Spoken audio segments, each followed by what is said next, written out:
Hello, welcome to the next in our series looking at the book of Exodus, trusting in God, and just this story of Moses, which is just so inspiring.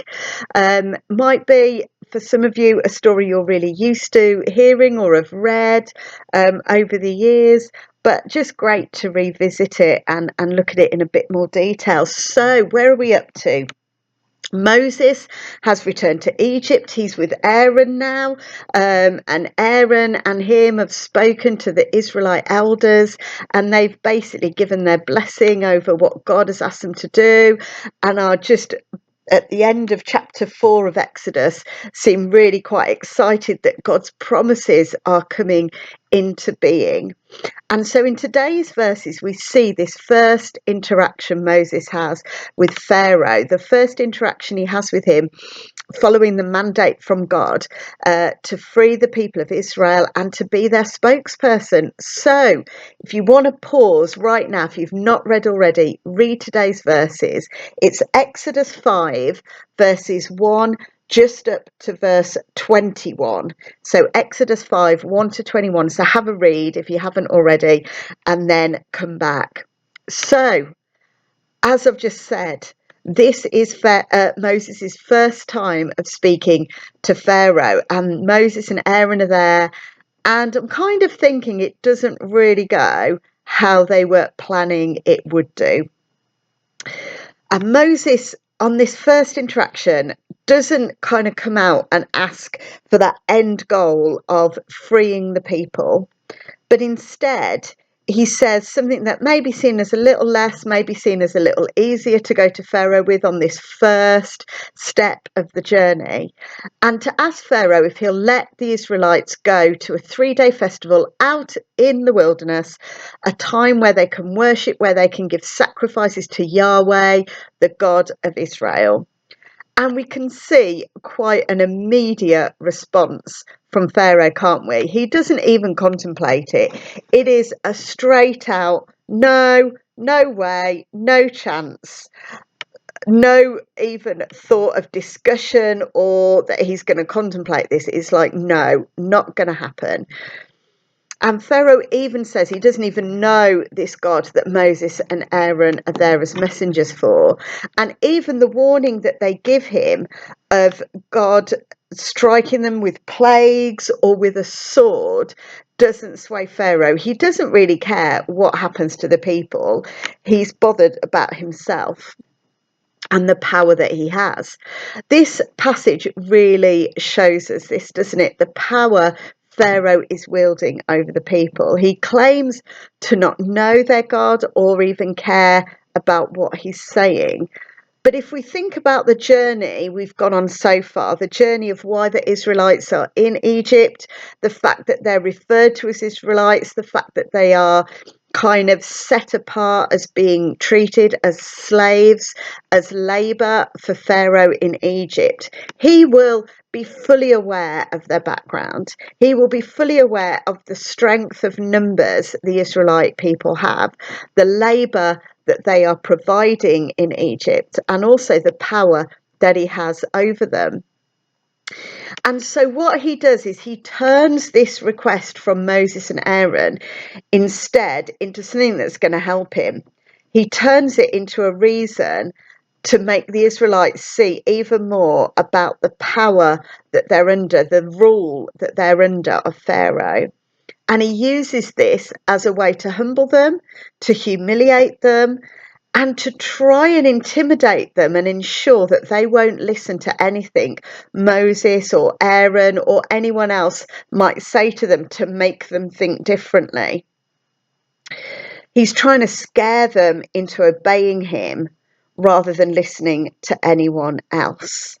And so he tells the slave drivers, it tells us at the same time, the same day that Moses and Aaron have gone to him, he gets the slave drivers to change the working conditions, to tell the slaves that they have got to gather their own straw rather than the slave drivers providing them with straw to make the bricks. Now, something else we know is that Israelites were known to be good farmers. They were good farmers of the land.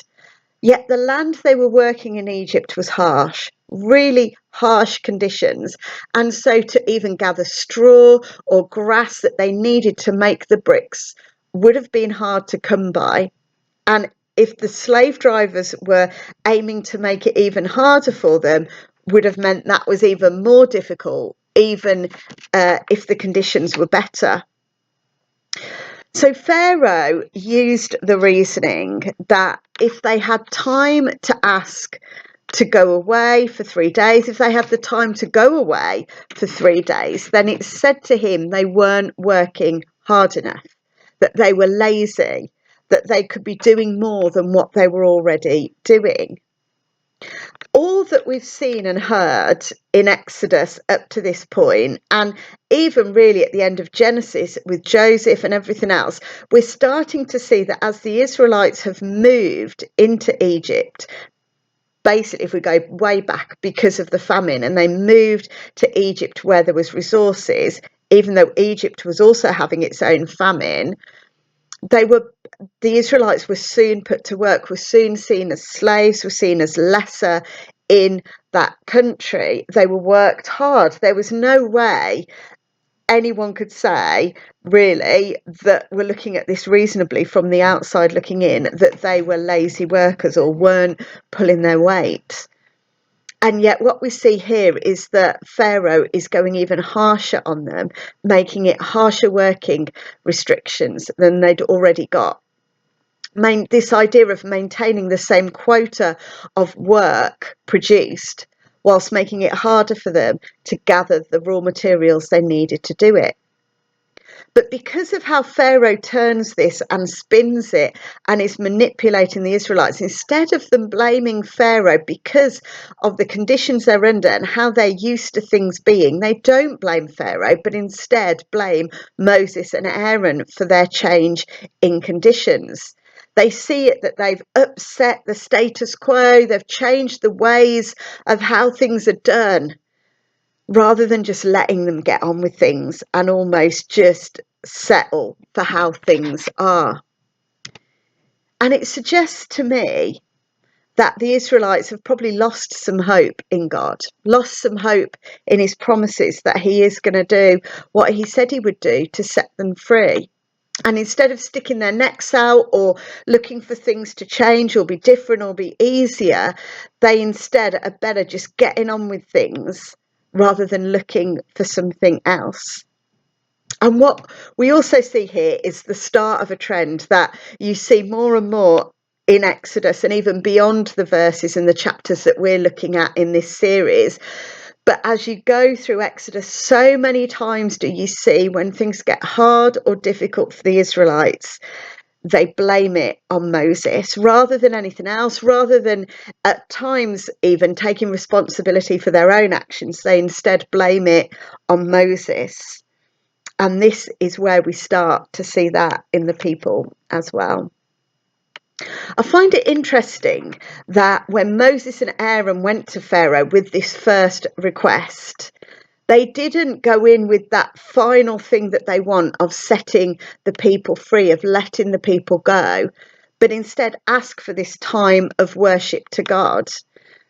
And I wonder whether, in a weird way, was that even a harder thing to be asking Pharaoh? What they're saying to Pharaoh is, there is someone that is more powerful and mighty than you, someone that we want to go and worship, our God, because of who he is. And even though we're in your country and under your rule, we're still going to do that, and we still want to do that. For Pharaoh, that would have been saying a lot.